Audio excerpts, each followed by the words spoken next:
നമസ്കാരം. മുഖ്യമന്ത്രിയുടെ വിദേശയാത്ര വലിയ വിവാദമായിരിക്കുകയാണ്. യാത്രയുടെ സ്പോൺസർഷിപ്പിനെ കുറിച്ചും ചുമതല കൈമാറ്റത്തെക്കുറിച്ചും ഒക്കെ ചോദ്യങ്ങൾ ഉയർത്തി പ്രതിപക്ഷം രംഗത്തെത്തുമ്പോൾ എല്ലാം പാർട്ടി അറിഞ്ഞ് എന്നാണ് CPIMന്റെ മറുപടി. ഡൽഹി മുഖ്യമന്ത്രി അരവിന്ദ് കെജ്രിവാളിന്റെ ഇടക്കാല ജാമ്യ ഹർജിയിൽ ഇന്ന് വിധിയില്ല. കേസ് അനന്തമായി നീട്ടിക്കൊണ്ടുപോകുന്നതിനെതിരെ ഉൾപ്പെടെ സുപ്രീം കോടതി ഇന്ന് ചോദ്യങ്ങൾ ഉന്നയിച്ചത് ഇന്ന് സംഭവിച്ച വലിയ വാർത്തയാണ്. ലോക്സഭാ തെരഞ്ഞെടുപ്പ് മൂന്നാം ഘട്ട പോളിംഗ്, സംസ്ഥാന BJPയിലെ അതിരൂക്ഷ വിഭാഗീയത, സംസ്ഥാനത്തെ ഉഷ്ണതരംഗ മുന്നറിയിപ്പ് എന്നിവയും ഇന്ന് സംഭവിച്ച പ്രധാനപ്പെട്ട വാർത്തകളാണ്. ഇന്ന് സംഭവിച്ചത് തുടങ്ങുന്നു. എല്ലാ പ്രേക്ഷകർക്കും സ്വാഗതം. നമ്മൾ ആദ്യ വാർത്തയിലേക്ക് കടക്കുന്നു. മുഖ്യമന്ത്രിയുടെ വിദേശയാത്രയെ കടന്നാക്രമിച്ച് പ്രതിപക്ഷം.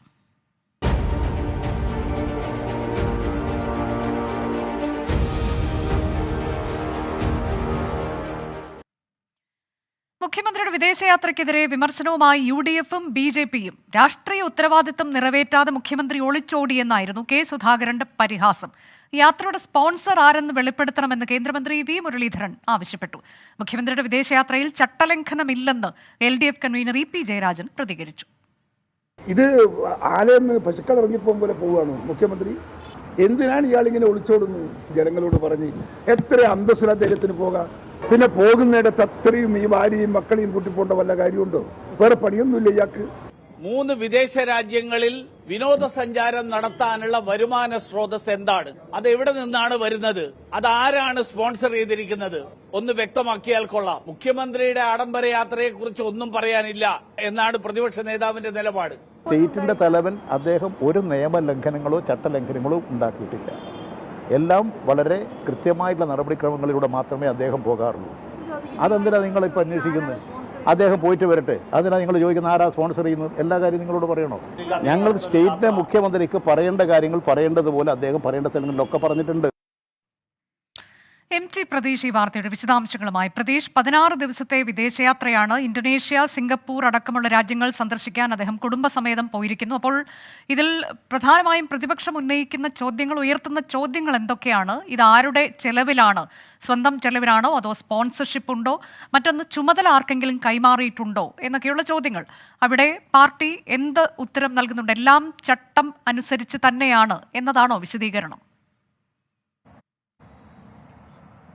അനുജ, മുഖ്യമന്ത്രിയുടെ വിദേശയാത്ര പ്രതിപക്ഷം രാഷ്ട്രീയ ആയുധമാക്കി മാറ്റിയിട്ടുണ്ട്. പ്രധാനമായും പ്രതിപക്ഷം ഉന്നയിക്കുന്ന 2 കാര്യങ്ങളുണ്ട്. ഒന്ന്, മുഖ്യമന്ത്രി 16 ദിവസം വിദേശയാത്ര പോകുമ്പോൾ ആ പദവി മറ്റാർക്കും കൈമാറിയിട്ടില്ല, അല്ലെങ്കിൽ ചുമതല മറ്റാർക്കും കൈമാറിയിട്ടില്ല. ഇത് ശരിയാണോ എന്നതാണ് പ്രതിപക്ഷം ചോദിക്കുന്ന കാര്യം. സംസ്ഥാനം വലിയ പ്രതിസന്ധിയിൽ നിൽക്കുന്നു. വലിയ ചൂട് സാഹചര്യമുണ്ട്. ആളുകൾ ഈ മരിക്കുന്ന സാഹചര്യമുണ്ട്. ഇത്തരത്തിൽ ഒരു സാഹചര്യം നിലനിൽക്കെ മുഖ്യമന്ത്രി ഇവിടെ നിന്ന് മാറി നിൽക്കുന്നത് ശരിയാണോ എന്നതാണ് BJP ഇന്ന് ചോദിച്ച കാര്യം. കേന്ദ്ര വിദേശകാര്യ സഹമന്ത്രി V. മുരളീധരനാണ് ആദ്യം വിമർശനവുമായി ഇന്ന് രംഗത്തെത്തിയത്. മുഖ്യമന്ത്രി ഈ കടമ നിറവേറ്റാതെ ഇവിടെ നിന്ന് മാറി നിൽക്കുന്നു എന്നതാണ് മുരളീധരൻ പറഞ്ഞ കാര്യം. ചൂട് കാരണം ഈ ചൂടിൽ ആളുകൾ വീണ് മരിക്കുന്ന സാഹചര്യമുള്ളപ്പോൾ മുഖ്യമന്ത്രി വിദേശയാത്ര നടത്തുകയാണ്. മാത്രമല്ല, അതിൽ ചില ആരോപണങ്ങൾ കൂടി BJP ഉന്നയിക്കുന്നുണ്ട്. ഇത് സ്പോൺസർഷിപ്പ് വഴിയുള്ള യാത്രയാണോ എന്നാണ് V. മുരളീധരൻ ചോദിച്ച കാര്യം. അങ്ങനെയാണ് എങ്കിൽ ഇത് ആരാണ് സ്പോൺസർ ചെയ്തത് എന്ന് മുഖ്യമന്ത്രി വ്യക്തമാക്കണം. ഇതിന്റെ വരുമാന സ്രോതസ് മുഖ്യമന്ത്രി അറിയിക്കണം എന്നതാണ് BJP പ്രധാനമായും മുന്നോട്ട് വയ്ക്കുന്ന കാര്യം. ഈ BJPയുടെ ആരോപണങ്ങൾക്ക് പിന്നാലെ ഇത് ഏറ്റുപിടിച്ചുകൊണ്ട് തന്നെ കോൺഗ്രസും രംഗത്ത് വന്നു. മുഖ്യമന്ത്രിക്കെതിരെ വലിയ കടന്നാക്രമണമാണ് K. സുധാകരൻ ഇന്ന് നടത്തിയത്. മുഖ്യമന്ത്രി തന്റെ ഉത്തരവാദിത്തം നിറവേറ്റാതെ ഒളിച്ചോടി എന്നതാണ് സുധാകരൻ പറഞ്ഞ കാര്യം. ഒപ്പം നേരത്തെ ഉയർന്നു വന്ന സ്പോൺസർഷിപ്പ് ആരോപണം സുധാകരനും പറഞ്ഞു. ഇത് സ്പോൺസർഷിപ്പ് യാത്രയാണോ എന്ന് സംശയിക്കുന്നു. ഇതിൽ പാർട്ടി നിലപാട് വ്യക്തമാക്കണം എന്നതാണ് പ്രധാനമായും കോൺഗ്രസും ഉന്നയിക്കുന്ന കാര്യം. പക്ഷേ കോൺഗ്രസിന്റെയും BJPയുടെയും ഈ ആരോപണങ്ങൾ പൂർണ്ണമായും ഇടതുമുന്നണി തള്ളുകയാണ്. കൃത്യമായ ചട്ടങ്ങൾ പാലിച്ചുകൊണ്ടാണ് മുഖ്യമന്ത്രി വിദേശയാത്ര നടത്തിയത് എന്നതാണ് LDF കൺവീനർ EP ജയരാജൻ ഇന്ന് പ്രതികരിച്ചത്. ഇതിൽ ചട്ടലംഘനത്തിന്റെ കാര്യമില്ല. പാർട്ടിയുടെ അറിവോടുകൂടിയാണ് ഈ യാത്ര നടത്തിയത്. ഇതിൽ മാധ്യമങ്ങൾക്ക് എന്ത് കാര്യം എന്നതാണ് EP ജയരാജൻ ഇന്ന് ചോദിച്ചത്. അപ്പോഴും BJP കോൺഗ്രസ് ഉന്നയിക്കുന്ന ഒരു കാര്യം ഈ വരുമാന സ്രോതസ്സുമായി ബന്ധപ്പെട്ടാണ്. ഈ ചോദ്യം EP ജയരാജനോട് മാധ്യമപ്രവർത്തകർ ഉന്നയിച്ചപ്പോൾ അതിൽ നിന്ന് ഒഴിഞ്ഞു മാറുന്ന ഒരു സമീപനമാണ് EP ജയരാജൻ സ്വീകരിച്ചത്. എന്തായാലും ഇത് സ്വകാര്യ യാത്രയാണ്. അതുകൊണ്ട് തന്നെ ഔദ്യോഗിക വാർത്താക്കുറിപ്പുകൾ ഒന്നും തന്നെ മുഖ്യമന്ത്രി പുറത്തിറക്കിയിട്ടില്ല. സ്വകാര്യ യാത്ര ആയതുകൊണ്ട് തന്നെ ഇത് കൂടുതൽ വിശദീകരണത്തിലേക്ക് മുഖ്യമന്ത്രിയോ പാർട്ടിയോ പോകാനും ഇടയില്ല. പക്ഷേ അപ്പോഴും ഈ യാത്രയെ എന്തായാലും പ്രതിപക്ഷം വലിയ തരത്തിൽ രാഷ്ട്രീയ ആയുധമാക്കുന്നു. സംസ്ഥാനത്തിന്റെ മുഖ്യമന്ത്രി, ഒരു മന്ത്രി എന്നിവർ ഇത്ര ദിവസം ഇവിടെ നിന്ന് ചുമതലകൾ പോലും കൈമാറാതെ മാറി നിൽക്കുന്നു എന്നതാണ് രാഷ്ട്രീയ ആയുധമാക്കിയും വിമർശനമായും ഇവർ ഉന്നയിക്കുന്നത്. ഇതിലിപ്പോൾ പാർട്ടി പറയുന്നത് പ്രതീക്ഷ അങ്ങനെ ചുമതല കൈമാറ്റത്തിന്റെ ആവശ്യമില്ല. ഇതിനു മുൻപും ഇത്തരത്തിൽ യാത്രകൾ നടത്തുമ്പോൾ അത് ഉണ്ടായിട്ടില്ല. അന്ന് താൻ അധ്യക്ഷനായിട്ടിരുന്ന് കാര്യങ്ങൾ തീരുമാനിക്കുന്ന ഒരു ഘട്ടം ഉണ്ടായിരുന്നല്ലോ എന്ന് KP ജയരാജൻ പറയുന്നുണ്ടല്ലോ. അപ്പോൾ അതിന്റെ ആവശ്യമില്ല എന്നുള്ളതാണോ പാർട്ടിയുടെ നിലപാട്? തീർച്ചയായും അത്തരത്തിൽ ചുമതല കൈമാറ്റം ചെയ്യേണ്ടതിന്റെ ആവശ്യമില്ല എന്ന് തന്നെയാണ് പാർട്ടി അറിയിക്കുന്ന കാര്യം. ഇത് കൃത്യമായി നേരത്തെയും സമാനമായ യാത്രകൾ നടത്തിയിട്ടുണ്ട്. ഇതിൽ യാതൊരു തരത്തിലും മറ്റ് ചട്ടലംഘനങ്ങളുടെയോ അല്ലെങ്കിൽ സർക്കാർ ഇക്കാര്യത്തിൽ ഈ ചുമതല കൈമാറേണ്ടതിന്റെയോ ആവശ്യമില്ല. മുഖ്യമന്ത്രി ഇതുപോലുള്ള വിമർശനങ്ങൾ ഉയർന്നു വരുമ്പോൾ കൃത്യമായ സമയത്ത് കൃത്യമായ മറുപടി നൽകിയിട്ടുണ്ട്. അതുകൊണ്ട് തന്നെ ഇതിന്റെ ഒരു വിവാദത്തിന്റെ ആവശ്യമില്ല എന്ന് മാത്രമാണ് ഇടതുമുന്നണി പറയുന്നത്. പക്ഷേ ഇത് കോൺഗ്രസ് വലിയ തരത്തിൽ വിമർശന വിധേയമാക്കുകയാണ്. അതിന് കോൺഗ്രസ് ഉന്നയിക്കുന്ന കാര്യം സംസ്ഥാനത്തിന്റെ നിലവിലെ ഒരു സാഹചര്യമാണ്. വലിയ പ്രതിസന്ധികൾ സംസ്ഥാനത്ത് നിലനിൽക്കുന്നു. അതുകൊണ്ട് തന്നെ ഈ പ്രതിസന്ധി ഘട്ടത്തിൽ മുഖ്യമന്ത്രി മാറി നിൽക്കുന്നത് ശരിയാണോ എന്നതാണ് ഇവർ ഉന്നയിക്കുന്ന കാര്യം. മറ്റൊരു ആക്ഷേപമായി പറയുന്നത് ഈ കേരളത്തിന് പുറത്തുള്ള സംസ്ഥാനങ്ങളിൽ ഇപ്പോഴും തിരഞ്ഞെടുപ്പ് നടക്കുകയാണ്. ഈ പ്രചരണത്തിനായി മുതിർന്ന ഈ CPM നേതാക്കൾ ഈ സംസ്ഥാനങ്ങളിൽ പോകാറുണ്ട്. PB അംഗങ്ങളായ സീതാറാം യെച്ചൂരിയും പ്രകാശ് കാരാട്ടും തിരഞ്ഞെടുപ്പ് പ്രചരണത്തിന് ഇറങ്ങുമ്പോൾ ഒരു സംസ്ഥാനത്തെ ഏക ഇടതു മുഖ്യമന്ത്രിയായ പിണറായി വിജയൻ ഈ പ്രചരണത്തിൽ പോകാതെ വിദേശയാത്ര നടത്തുകയാണ്. ഇതിന് സീതാറാം യെച്ചൂരി മറുപടി പറയണം എന്നതാണ് BJPയും വിമർശനമായി ഉന്നയിക്കുന്ന കാര്യം. മാത്രമല്ല ഈ ഇന്ത്യ സഖ്യത്തിന് വേണ്ടി തിരഞ്ഞെടുപ്പ് പ്രചരണത്തിന് ഇറങ്ങുന്നതിന്റെ ഒരു പരിമിതി കൊണ്ടാണോ മുഖ്യമന്ത്രി വിദേശയാത്ര നടത്തുന്നതെന്ന ആക്ഷേപവും പ്രതിപക്ഷം ഉന്നയിക്കുന്നുണ്ട്. ഇതിൽ മുഖ്യമന്ത്രി ഇനി എന്ത് നടപടി അല്ലെങ്കിൽ എന്ത് നിലപാട് സ്വീകരിക്കും, ഏതെങ്കിലും തരത്തിൽ മുഖ്യമന്ത്രിയുടെ ഒരു പ്രതികരണം യാത്രയ്ക്ക് ശേഷം ഉണ്ടാവുമോ എന്നതാണ് ഏറ്റവും പ്രധാനപ്പെട്ട കാര്യം. സ്വകാര്യ സന്ദർശനമായതുകൊണ്ട് തന്നെ കൂടുതൽ വിശദീകരണങ്ങളിലേക്ക് പാർട്ടിയോ മുഖ്യമന്ത്രിയോ പോകാനും ഒരു സാധ്യത ഇല്ല. അനുജ, മുഖ്യമന്ത്രിയുടെയും കുടുംബത്തിന്റെയും വിദേശ യാത്രയാണ് ഇപ്പോൾ വിവാദമായത്. അടുത്ത വാർത്തയിലേക്ക്. തിരിഞ്ഞുകൊത്തുന്ന മാസപ്പടി.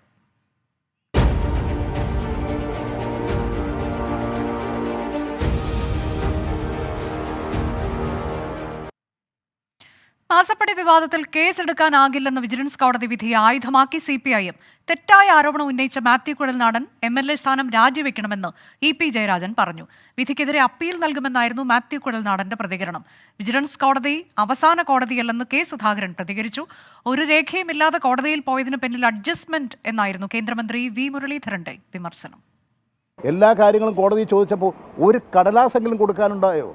അവസാനം കോടതി തന്നെ പറഞ്ഞില്ലേ, ഒരു തെളിവുമില്ല, ഒരു കടലാസ് പോലും തരാനില്ല.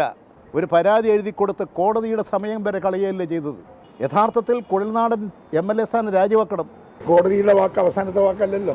നമ്മൾ എത്ര കോടതിയുടെ വാക്ക് കേൾക്കുന്നുണ്ട്, പക്ഷെ അതെല്ലാം തിരുത്തി എത്ര കേസുണ്ട്. അതൊക്കെ അദ്ദേഹം അതൊക്കെ നടത്താനുള്ള പക്വതയും പരിജ്ഞാനവും ഒക്കെ ഉള്ള ഒരു ചെറുപ്പക്കാരനാണ്. ആ കാര്യത്തിൽ ഞങ്ങൾക്ക് ഒരു അഭിപ്രായ വ്യത്യാസം മാത്യു കുഴൽനാടനോടില്ല. ഒരു രേഖയുമില്ലാതെ വിജിലൻസിന്റെ മുൻപാകെ പോയിട്ട് അത് തള്ളിപ്പിച്ച് മുഖ്യമന്ത്രിക്ക് ഒരു ക്ലീൻ ചിറ്റ് കൊടുപ്പിക്കാൻ അതിന് സഹകരണാത്മക പ്രതിപക്ഷത്തിന് നേതൃത്വം നൽകുന്ന VD സതീശൻ അദ്ദേഹത്തിന്റെ താല്പര്യം കൊണ്ടാണോ അതോ ഇനി കുഴൽനാടനും നേരിട്ട് അഡ്ജസ്റ്റ്മെന്റിലേക്ക് എത്തിയോ എനിക്കറിയില്ല. തീർച്ചയായിട്ടും നിരാശാജനകമായ ഒരു വിധിയാണ് ഉണ്ടായിട്ടുള്ളത്. അപ്രതീക്ഷിതമായിരുന്നു. ഇങ്ങനെ ഒരു വിധി പ്രതീക്ഷിച്ചിരുന്നില്ല എന്നത് ശരിയാണ്.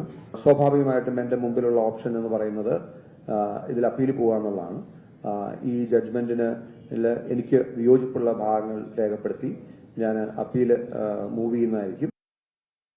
PA ഗിരീഷാണ് വിശദാംശങ്ങളുമായി ചേരുന്നത്. ഗിരീഷ്, ഇല്ലാത്ത ആരോപണങ്ങൾ ഉന്നയിച്ചു എന്ന പഴി CPIMന്റെ ഭാഗത്തു നിന്ന് MLA സ്ഥാനം രാജിവെക്കണമെന്ന ആവശ്യം അവർ ഉന്നയിക്കുന്നു. എന്നാൽ ഒരു രേഖയുമില്ലാതെ കോടതിയിൽ പോയത് അഡ്ജസ്റ്റ്മെന്റ് എന്ന് BJP കുറ്റപ്പെടുത്തുന്നു. അപ്പോൾ ഇതിനെ കൃത്യമായി പ്രതിരോധിക്കാൻ കഴിയുന്നുണ്ടോ മാത്യു കുഴൽനാടന്, കോൺഗ്രസിന്? അനുജ, ഏതായാലും ഈ കേസുമായി ബന്ധപ്പെട്ട വിധി അത് എന്ത് തന്നെയായാലും രാഷ്ട്രീയ കേരളത്തിൽ വലിയ ചർച്ച ചെയ്യപ്പെടുമെന്ന് നേരത്തെ തന്നെ തീരുമാനിച്ചിരുന്നതാണ്, അല്ലെങ്കിൽ അത്തരത്തിൽ ചർച്ച ചെയ്യപ്പെടുന്ന ഒന്നാണ്. കാരണം ഈ മാസപ്പടി ആരോപണവുമായി ബന്ധപ്പെട്ട് ഉയർന്ന വിവാദങ്ങൾ, ആരോപണങ്ങൾ, നിയമസഭയിൽ അകത്തും പുറത്തുമൊക്കെ ഉയർന്ന ആരോപണങ്ങൾ വളരെ രൂക്ഷമായിരുന്നു. സ്വാഭാവികമായും ആ കേസിൽ ഒരു വിധി വരുമ്പോൾ ഇപ്പോൾ അത് CPMന് ആശ്വാസകരമായി മാറുന്നു. അതേസമയം തന്നെ CPM ഇതിനെ ഒരു രാഷ്ട്രീയ ആയുധമാക്കി ഈ വിധിയെ ഉപയോഗിക്കുകയും ചെയ്യുന്നു. ഏറ്റവും പ്രധാനമായിട്ടുള്ളത് മുഖ്യമന്ത്രിക്കും മകൾക്കുമെതിരെ ഒരു വേട്ടയാടൽ കോൺഗ്രസും UDF-ഉം നടത്തി എന്നുള്ളതാണ് CPIM ആരോപിക്കുന്നത്. ഇല്ലാത്ത കാര്യങ്ങൾ ആരോപിച്ചുകൊണ്ട് ജനങ്ങൾക്കിടയിൽ ഒരു പുകമറ സൃഷ്ടിച്ചുകൊണ്ട് കോടതിയെ സമീപിക്കാനുള്ള നീക്കമാണ് ഇപ്പോൾ പൊളിഞ്ഞിരിക്കുന്നത് എന്നുള്ളതാണ് CPM പ്രാഥമികമായി വിലയിരുത്തുന്നത്. ഇടതുമുന്നണി കൺവീനർ EP ജയരാജൻ തന്നെ ഇക്കാര്യത്തിലുള്ള അദ്ദേഹത്തിൻ്റെ അതോടൊപ്പം തന്നെ മുന്നണിയുടെയും നിലപാട് വ്യക്തമാക്കി കഴിഞ്ഞു. മാത്യു കുഴൽനാടൻ MLA സ്ഥാനം രാജിവെക്കണം. കളവ് പറയുകയായിരുന്നു മാത്യു കുഴൽനാടൻ ചെയ്തത്. കോടതിയുടെ സമയം കൂടി മെനക്കെടുത്തുന്ന ഒരു തരത്തിലാണ് മാത്യു കുഴൽനാടൻ്റെയും അതോടൊപ്പം തന്നെ കോൺഗ്രസിൻ്റെയും ഇടപെടൽ എന്നുള്ളതാണ് EP ജയരാജൻ പറഞ്ഞത്. CPM ഇതിനെ വിലയിരുത്തുന്നത് ഒരു സ്ത്രീ, ഒരു സംരംഭക എന്ന നിലയിൽ പോലും അവരെ മുഖവിലക്കെടുക്കാൻ കോൺഗ്രസോ മാത്യു കുഴൽനാടനോ തയ്യാറായില്ല. പകരം അവരെ ആക്ഷേപിക്കാനാണ്, അതോടൊപ്പം തന്നെ മുഖ്യമന്ത്രിയെ കൂടി ഇക്കാര്യത്തിലേക്ക് വലിച്ചിഴച്ചുകൊണ്ട് അദ്ദേഹത്തെയും കുടുംബാംഗങ്ങളെയും വേട്ടയാടാനും അധിക്ഷേപിക്കുവാനുമാണ് കോൺഗ്രസ് ശ്രമിച്ചത് എന്നുള്ള ആരോപണം ഇപ്പോൾ CPM ഉയർത്തുന്നുണ്ട്. വരും ദിവസങ്ങളിലും ഇത് ശക്തമായി തന്നെ മുന്നോട്ട് കൊണ്ടുപോകുന്നതിനാണ് CPM ലക്ഷ്യമിടുന്നതും. എന്നാൽ അതേസമയം തന്നെ ഈ വിധി നിരാശാജനകമാണ്. അതോടൊപ്പം തന്നെ ഇത് നിയമ നടപടികൾ തിരിച്ചടി ഉണ്ടാക്കുന്നതാണ്. പക്ഷേ അപ്പീൽ പോകും എന്ന് മാത്യു കുഴൽനാടൻ പ്രതികരിക്കുന്നു. മാത്യു കുഴൽനാടന് Congress KPCC president K Sudhakaran പിന്തുണ നൽകുകയും ചെയ്യുന്നു. അപ്പോഴും ഉയരുന്ന ചില ചോദ്യങ്ങളുണ്ട്. കോൺഗ്രസിൽ നിന്ന് തന്നെ ചില എതിർപ്പുകൾ ഇക്കാര്യത്തിൽ ഉയർന്നിരുന്നു. ഇത്രയും വേഗം കോടതിയെ സമീപിക്കേണ്ടായിരുന്നു, അതുകൊണ്ടാണ് ഇത്തരത്തിൽ മുഖ്യമന്ത്രിക്ക് ഒരു ക്ലീൻ ചിറ്റ് നൽകുന്ന വിധി ഉണ്ടായത് എന്നുള്ളത് കോൺഗ്രസിൽ നിന്ന് തന്നെ ചില നേതാക്കൾ പരോക്ഷമായി അഭിപ്രായ പ്രകടനം നടത്തുന്നുണ്ട്. ഈ സാഹചര്യത്തിൽ KPCC പ്രസിഡന്റ് തന്നെ മാത്യു കുഴൽനാടനെ പിന്തുണയ്ക്കുന്ന തരത്തിൽ പരസ്യ പ്രസ്താവനയുമായി രംഗത്ത് വന്നത്. ഇത് മാത്യു കുഴൽനാടന് ആശ്വാസം പകരുന്നതാണ്. ഏതായാലും ഇത്തരത്തിലുള്ള വിധിയുമായി ബന്ധപ്പെട്ട മാത്യു കുഴൽനാടൻ നടത്തിയ ഒരു പ്രതികരണം, താൻ ഇതിനകത്ത് പറഞ്ഞത് അഴിമതി അന്വേഷിക്കണം എന്നുള്ളതാണ്, അല്ലാതെ ഏതെങ്കിലും തെളിവുകളുടെ അടിസ്ഥാനത്തിൽ മുഖ്യമന്ത്രിയെ ശിക്ഷിക്കണം എന്നല്ല. അതിനുപോലും കോടതി തയ്യാറായില്ല. അതുകൊണ്ട് തന്നെ അപ്പീൽ പോകും എന്നാണ് മാത്യു കുഴൽനാടന്റെ വാദം. അതേസമയം ഇരുമുന്നണികളെയും പ്രതിസ്ഥാനത്ത് നിർത്തുന്നതിനാണ് BJP ശ്രമിക്കുന്നത്. BJP പറയുന്നത് ഇത്തരത്തിൽ ഒരു കടലാസ് പോലും ഇല്ലാതെ ഒരു കോടതിയിൽ പോയി മുഖ്യമന്ത്രിക്ക് ഒരു ക്ലീൻ ചിറ്റ് വാങ്ങി നൽകുന്നത് ആരുടെ അഡ്ജസ്റ്റ്മെന്റ് രാഷ്ട്രീയമാണ്? ഇത് CPIM-ഉം കോൺഗ്രസും തമ്മിലുള്ള ചില അഡ്ജസ്റ്റ്മെന്റുകളുടെ പുറത്താണ് എന്ന വ്യക്തമായ രാഷ്ട്രീയ ആരോപണം കൂടി BJP ഉന്നയിക്കുകയും ചെയ്യുന്നു. അനുജ, മാസപ്പടി കേസിലെ വിജിലൻസ് കോടതി ഉത്തരവിന് പിന്നാലെയുണ്ടായ വാദപ്രതിവാദങ്ങളുടെ വിശദാംശങ്ങളാണ് VA ഗിരീഷ് നൽകിയത്. പത്തനംതിട്ട തിരുവല്ലയിൽ യുവതിക്ക് നേരെ മദ്യപന്റെ ആക്രമണം. ബൈക്കിൽ സഞ്ചരിച്ച യുവതിയെ വലിച്ചു താഴെയിട്ടു. വേങ്ങൽ സ്വദേശിയായ യുവതിക്ക് കൈക്കും താടിക്കും പരുക്കേറ്റു. പോലീസ് സ്റ്റേഷനിലെത്തി ബഹളം വെച്ച ശേഷമാണ് തിരുവല്ല സ്വദേശി ജോജോ യുവതിക്ക് നേരെ ആക്രമണം നടത്തിയത്. പ്രതിയെ പോലീസ് കസ്റ്റഡിയിലെടുത്തു. ആശുപത്രിയിൽ എത്തിച്ച പ്രതിയെ യുവതിയുടെ ബന്ധുക്കൾ കയ്യേറ്റം ചെയ്യാൻ ശ്രമിച്ചു. എൻ്റെ അനിയത്തി ഇതുപോലെ ഫോൺ ചെയ്തു, കാരണം പെട്രോൾ വാങ്ങിച്ചുകൊണ്ട് വരാമെന്ന് ചോദിച്ചു. ഞാൻ പോലീസ് സ്റ്റേഷനിൽ വിളിച്ചിട്ട് ഇങ്ങോട്ട് മുന്നോട്ട് നീങ്ങി വരുമായിരുന്നു.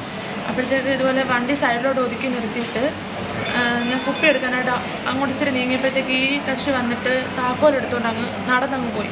അപ്പോൾ ആരാടാന്ന് ഞാൻ ചോദിച്ചു. താക്കോൽ ഇങ്ങോട്ട് തന്നെ പിടിച്ചപ്പോഴത്തേക്ക് എൻ്റെ കൈ പിടിച്ചങ്ങ് തിരിച്ചപ്പോൾ താക്കോലിനെ പിടിച്ചപ്പോൾ താക്കോലിൻ്റെ സൈഡ് കൊണ്ട് എൻ്റെ കൈ മുറിഞ്ഞിട്ട് ബ്ലഡ് വന്നു. ഭയങ്കരമായിട്ട് ബ്ലഡ് വന്നപ്പോഴത്തേക്ക് എനിക്ക് തല കറങ്ങുന്ന പോലൊക്കെ തോന്നി. ഞാൻ ഒരു പരിചയമില്ലാതെ അവിടെ കൊണ്ട് വണ്ടി നിർത്തി. എനിക്ക് അറിയത്തില്ല ആരാണെന്നൊന്നും.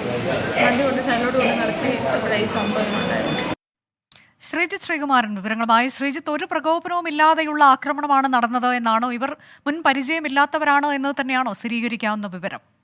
തീർച്ചയായും അനുജ, കാരണം നമ്മളെ നെടുമ്പറമ്പിൽ ചിറ്റ് ഫണ്ട്സുമായി ബന്ധപ്പെട്ട വാർത്ത റിപ്പോർട്ട് ചെയ്യാൻ തിരുവല്ല പോലീസ് സ്റ്റേഷനിൽ എത്തിയ സമയത്ത് ഏതാണ്ട് 1 മണിക്കൂർ നേരം ഇയാൾ തിരുവല്ല പോലീസ് സ്റ്റേഷനിലുണ്ടായിരുന്നു. ഇയാൾ ആ സമയത്ത് മദ്യപിച്ചിട്ടുണ്ടായിരുന്നു.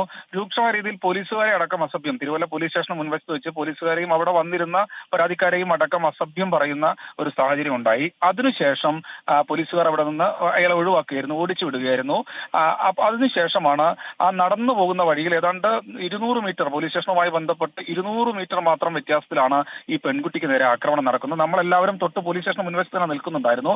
ഒരു ഓട്ടോ ഡ്രൈവർ കൈ കാണിച്ച് വിളിച്ചതനുസരിച്ച് നമ്മളും പോലീസുകാരും ഒക്കെ എത്തുമ്പോൾ ഈ പെൺകുട്ടി അവിടെ ഇരിക്കുകയായിരുന്നു. കയ്യിൽ മുഴുവൻ മുറിപ്പാടുണ്ടായിരുന്നു. എന്ത് പറ്റിയെന്ന് ചോദിച്ചപ്പോൾ ആ പെൺകുട്ടിക്ക് പറയാൻ പോലും കഴിയുന്നൊരു സാഹചര്യം ഉണ്ടായിരുന്നില്ല. എന്തായാലും ഉടൻ തന്നെ പെൺകുട്ടി ബോധരഹിതയായി വീണു. മാധ്യമപ്രവർത്തകരും പോലീസും ഒക്കെ ചേർന്ന് തന്നെയാണ് ഒരു ഓട്ടോയിൽ കയറ്റി പെട്ടെന്ന് തന്നെ തിരുവല്ല താലൂക്ക് ആശുപത്രിയിലേക്ക് ഈ പെൺകുട്ടിയെ എത്തിക്കുന്നത്. എന്തായാലും 25 വയസ്സുകാരിക്കാണ് ഇന്ന് ഈ ഒരു ക്രൂരമായ ശക്തമായ രീതിയിലുള്ള ആക്രമണം നേരിടേണ്ടി വന്നത്. ഇയാൾ ആ സമയം ചാവി പിടിച്ചു വാങ്ങുകയും അതുപോലെ തന്നെ പെൺകുട്ടിയെ തള്ളിയിടുകയും ചെയ്യുകയായിരുന്നു എന്നാണ് ആ പെൺകുട്ടി പോലീസിന് മൊഴി നൽകിയിരിക്കുന്നത്. എന്തായാലും ഈ ആശുപത്രിയിൽ എത്തിയ പെൺകുട്ടിയുടെ ആരോഗ്യനിലയിൽ കാര്യമായ കുഴപ്പമില്ല. താടിക്ക് ചെറിയൊരു പൊട്ടലുണ്ട്, താടിയുടെ ഭാഗത്ത് ചെറിയൊരു മുറിവുണ്ട്, കൂടാതെ കൈക്കും ചെറിയ പരിക്ക് ഏറ്റിട്ടുണ്ട് എന്ന് മാത്രമാണ് ഇപ്പോൾ ഡോക്ടർമാർ പറയുന്നത്. പക്ഷേ ഇതിനുശേഷം ഈ ആശുപത്രിയിൽ വൈദ്യപരിശോധനയ്ക്ക് എത്തിച്ച ഈ പ്രതി ജോജോ, തിരുവല്ല സ്വദേശിയാണ് അയാളെ അവിടെ വെച്ച് ആശുപത്രി വൈദ്യപരിശോധനയ്ക്കിടെ അവിടെ വെച്ച് ഈ പെൺകുട്ടിയുടെ ബന്ധുക്കൾ കയ്യേറ്റം ചെയ്തൊരു സാഹചര്യം ഉണ്ടായി. പോലീസുകാർ കയ്യേറ്റം തടഞ്ഞ് അതിനുശേഷം മാത്രമാണ് ഇയാളെ അങ്ങോട്ട് കൊണ്ടുപോയത്. എന്തായാലും ഞെട്ടിക്കുന്ന സംഭവമാണ്. നഗരമധ്യത്തിൽ പോലീസ് സ്റ്റേഷന് ഏതാണ്ട് 200 മീറ്റർ മാത്രം ദൂരത്തിൽ ഒരു മദ്യപൻ 1 മണിക്കൂർ നേരം കാട്ടിക്കൂട്ടിയത്, അതിനുശേഷം പെൺകുട്ടിക്ക് നേരെ ആക്രമണം നടത്തി. എന്തായാലും ഈ വിഷയത്തിൽ സ്പെഷ്യൽ ബ്രാഞ്ച് അടക്കം വിശദമായ വിവരങ്ങൾ തേടുന്നുണ്ട്. ഇയാൾ ഇപ്പോൾ പോലീസ് അറസ്റ്റ് ചെയ്തിട്ടുണ്ട്, കസ്റ്റഡിയിൽ എടുത്തിട്ടുണ്ട്. ഇയാൾ ഇപ്പോൾ തിരുവല്ല പോലീസ് സ്റ്റേഷനിലാണുള്ളത്. ഇയാളെ ചോദ്യം ചെയ്ത് വരികയാണെന്നാണ് തിരുവല്ല പോലീസ് അറിയിച്ചത്. പത്തനംതിട്ട നഗരത്തിലാണ് ബൈക്കിൽ സഞ്ചരിച്ച യുവതിക്ക് നേരെ മദ്യപന്റെ ആക്രമണമുണ്ടായത്. അടുത്ത പ്രധാനപ്പെട്ട വാർത്ത, മദ്യനയ അഴിമതി കേസിൽ ഡൽഹി മുഖ്യമന്ത്രി അരവിന്ദ് കെജ്രിവാളിന്റെ ഹർജിയിൽ സുപ്രീംകോടതിയിൽ ഇന്നത്തെ വാദം പൂർത്തിയായി. മറ്റന്നാൾ കേസ് വീണ്ടും പരിഗണിക്കും. അരവിന്ദ് കെജ്രിവാളിന്റെ ഇടക്കാല ജാമ്യത്തെ കേന്ദ്ര സർക്കാർ ശക്തമായി എതിർത്തു. പദവി മാനിച്ച് ജാമ്യം നൽകിയാൽ അത് തുല്യതയ്ക്ക് വിരുദ്ധമാകുമെന്ന് സോളിസിറ്റർ ജനറൽ വാദിച്ചു. അന്വേഷണം നീണ്ടുപോകുന്നതിൽ ഇഡിക്കെതിരെ ശക്തമായ വിമർശനമാണ് സുപ്രീം കോടതി ഉന്നയിച്ചത്. ആർ രാധാകൃഷ്ണൻ വിശദാംശങ്ങളുമായി. ആർ.കെ., കഴിഞ്ഞ ദിവസം ഒരുപക്ഷെ ഇന്നത്തെ സിറ്റിംഗിൽ ഇടക്കാല ജാമ്യം കേജ്രിവാളിന് ലഭിക്കാനുള്ള സാധ്യതയുണ്ട് എന്ന പ്രതീക്ഷയുണ്ടായിരുന്നു. ആ തരത്തിലേക്കായിരുന്നു കഴിഞ്ഞ ദിവസത്തെ വാദങ്ങളൊക്കെ പൂർത്തിയായത്. പക്ഷേ ഇന്ന് വീണ്ടും അത് നീട്ടിവെക്കാനുണ്ടായ സാഹചര്യം എന്താണ്? ഇഡിക്കെതിരെ അതിരൂക്ഷ വിമർശനം ഇന്ന് കോടതി ഉന്നയിക്കുകയും ചെയ്തിട്ടുണ്ടല്ലോ. നാടകീയമായിട്ടുള്ള രംഗങ്ങളാണ് ജസ്റ്റിസ് സഞ്ജീവ് ഖന്ന അധ്യക്ഷനായിട്ടുള്ള ബെഞ്ചിന് മുന്നിൽ ഇന്ന് രാവിലെ മുതൽ സാക്ഷ്യം വഹിച്ചത്. ഏറ്റവും പ്രധാനപ്പെട്ട ചോദ്യം എന്ന രീതിയിൽ കോടതി പരിഗണിച്ചത് ഈ കേസിൽ PMLA ആക്ട് അനുസരിച്ച് 19 അനുസരിച്ച് ഒരു പ്രതിയെ അറസ്റ്റ് ചെയ്യുമ്പോൾ പൂർത്തിയാക്കേണ്ട നടപടിക്രമങ്ങൾ എല്ലാം പാലിച്ചാണോ അറസ്റ്റ് എന്നുള്ളതാണ്. അന്വേഷണ ഉദ്യോഗസ്ഥൻ പ്രതിയെ അറസ്റ്റ് ചെയ്യുമ്പോൾ ആവശ്യമായി സംഭരിച്ചിരിക്കേണ്ട തെളിവുകളുടെ അടക്കമുള്ള കാര്യങ്ങൾ അത് യുക്തിസഹജമാണോ എന്ന് വിലയിരുത്തേണ്ട അദ്ദേഹത്തിൻ്റെ വിവേചന ബുദ്ധി അടക്കം ഉപയോഗിച്ചിട്ടുണ്ടോ എന്നതിൽ കോടതി സംശയം പ്രകടിപ്പിച്ചു. ഈ കേസുമായി ബന്ധപ്പെട്ട് ഏതാണ്ട് 2 വർഷത്തോളമായി വിവിധ കക്ഷികൾ ജാമ്യ ആവശ്യങ്ങളുമായി തങ്ങളുടെ മുന്നിൽ എത്തുമ്പോൾ സ്ഥിരമായി ഇഡി പറയുന്ന ന്യായം തെളിവുകൾ ശേഖരിച്ചു വരികയാണ്, ഇതുമായി ബന്ധപ്പെട്ടിട്ടുള്ള നടപടിക്രമങ്ങൾ പുരോഗമിക്കുകയാണ് എന്നത് ഒഴിച്ചു നിർത്തിയാൽ മറ്റേതെങ്കിലും വിധത്തിലുള്ള ഒരു പുതിയ തെളിവ് ഇതുവരെ ഹാജരാക്കിയ ചില വാദങ്ങളല്ലാതെ തെളിവുകൾ എന്ന വിധത്തിൽ ഹാജരാക്കാനുണ്ടോ എന്ന് സുപ്രീം കോടതി ചോദിച്ചു. ഇതിന് ഇഡി നൽകിയ മറുപടികളിൽ ഒരു സപ്തനക്ഷത്ര ഹോട്ടലിൽ ഗോവയിൽ താമസിച്ചുകൊണ്ട് കെജ്രിവാൾ 100 കോടി രൂപ ഹവാല ഇടപാടുകൾ നടത്താനായിട്ട് നേതൃത്വം നൽകി, അത് സംബന്ധിച്ച മൊഴിയുണ്ട് എന്നുള്ളതായിരുന്നു. ഈ മൊഴികൾ മാത്രം കൊണ്ട് കാര്യം നടക്കുമോ അഥവാ തെളിവുകൾ ഉണ്ടോ എന്നതുൾപ്പെടെയുള്ള ചോദ്യങ്ങൾ സുപ്രീം കോടതി പിന്നീട് ചോദിച്ചു. അങ്ങനെയാണെങ്കിൽ ഈ കേസ് നീണ്ടുപോവുകയാണ് എന്ന തോന്നലാണ് തങ്ങൾക്ക് ഉണ്ടാകുന്നത്. അങ്ങനെ കേസ് നീണ്ടു പോകുന്ന സാഹചര്യം ഉണ്ടായാൽ ഇതിൻ്റെ ഭാഗമായ പ്രതികൾക്ക് ജാമ്യം നൽകുക എന്നുള്ളത് സാധാരണ അവരർഹിക്കുന്ന നീതിയുടെ ഭാഗമാണ്. അതുകൊണ്ട് അതിലേക്ക് കടക്കേണ്ടി വരും. കെജ്രിവാളിന് ഒരു ഇടക്കാല ജാമ്യം പരിഗണിക്കാൻ തങ്ങൾ നിർബന്ധിതരാവുകയാണ് എന്ന് സുപ്രീം കോടതി സൂചിപ്പിച്ചു. അതിന് യുക്തമാകുന്ന ചില വ്യവസ്ഥകളും സുപ്രീം കോടതി പറഞ്ഞു. അതിൽ കെജ്രിവാൾ ജാമ്യം നൽകിക്കഴിഞ്ഞാൽ ഏതെങ്കിലും വിധത്തിൽ മുഖ്യമന്ത്രി എന്ന വിധത്തിൽ ഉള്ള ഫയലുകൾ നോക്കാനോ മറ്റേതെങ്കിലും വിധത്തിലുള്ള ഉത്തരവുകൾ പുറപ്പെടുവിക്കാനോ തയ്യാറാകരുത്. എന്നാൽ രാഷ്ട്രീയ പ്രവർത്തനം അദ്ദേഹത്തിന് ആ കാലയളവിൽ നടത്തുകയും ചെയ്യാം എന്ന വിധത്തിലാണ് സുപ്രീം കോടതി പറഞ്ഞത്. ഇതിൽ അർണാബ് ഗോസ്വാമിയുടെ കേസിൽ ഇപ്പോഴും അദ്ദേഹം നൽകിയിരിക്കുന്ന അപ്പീലിൽ ഒരു തീരുമാനം ഹൈക്കോടതിയിൽ നിന്ന് ഉണ്ടായിട്ടില്ല. പകരം അത് പരിഗണിച്ചുകൊണ്ട് സുപ്രീം കോടതി ഇടക്കാല ജാമ്യമാണ് നൽകിയിരിക്കുന്നത്. ആ വിധത്തിൽ തങ്ങൾക്ക് പ്രത്യേക അധികാരം ഉപയോഗിച്ച് ജാമ്യം നൽകാവുന്നതേ ഉള്ളൂ എന്ന് കോടതി പറഞ്ഞു. ആ ഘട്ടത്തിലാണ് സോളിസിറ്റർ ജനറൽ കോടതിയിലെത്തുകയും ഇത് തുല്യതയ്ക്ക് എതിരായിട്ടുള്ള നീക്കത്തിൻ്റെ ഭാഗമായി മാറും. രാഷ്ട്രീയക്കാരനെന്ന പരിഗണന ഇവിടെ അരവിന്ദ് കെജ്രിവാളിന് നൽകിയാൽ അത് സാധാരണക്കാരായിട്ടുള്ള ആളുകൾക്ക് മുമ്പിൽ പരിഹാസ്യമുണ്ടാക്കുന്ന രീതിയിലേക്ക് കാര്യങ്ങളെ എത്തിക്കും. അതുകൊണ്ട് കോടതി ഈ വിഷയത്തിൽ അരവിന്ദ് കെജ്രിവാളിൻ്റെ വാദങ്ങളെ പരിഗണിക്കുന്നതിന് മുമ്പ് ഈ കേസുമായി ബന്ധപ്പെട്ടിട്ടുള്ള തെളിവുകൾ അടക്കമുള്ളവ വിശദമായിട്ട് പരിശോധിക്കാൻ തയ്യാറാകണം എന്നതടക്കമുള്ള നിർദ്ദേശം മുന്നോട്ട് വെച്ചു. അതേ തുടർന്ന് ഇന്ന് ഏതെങ്കിലും ഒരു ഇടക്കാല ഉത്തരവിലേക്ക് കടക്കാതെ കേസ് ഡയറി അടക്കം ഹാജരാക്കണം എന്ന് ആവശ്യപ്പെട്ടുകൊണ്ട് ഇഡിയോട് നിർദ്ദേശിച്ചുകൊണ്ട് വ്യാഴാഴ്ചത്തേക്ക് കേസ് മാറ്റിവെക്കുകയാണ് ചെയ്തിരിക്കുന്നത്. അന്ന് ഇക്കാര്യങ്ങളെല്ലാം പരിശോധിച്ചതിന് ശേഷം കോടതി ഒരുപക്ഷെ ഒരു ഇടക്കാല ഉത്തരവിലേക്ക് കടന്നേക്കും. ശരി, മദ്യനയ അഴിമതി കേസിൽ തൽക്കാലം ഇടക്കാല ഉത്തരവില്ല അരവിന്ദ് കെജ്രിവാളിന്. വ്യാഴാഴ്ച വീണ്ടും ഹർജി കോടതി പരിഗണിക്കും. ആർ കെ തുടരുക. മറ്റൊരു വാർത്തയുടെ വിശദാംശം കൂടി ആർ കെയിൽ നിന്ന് തേടാനുണ്ട്.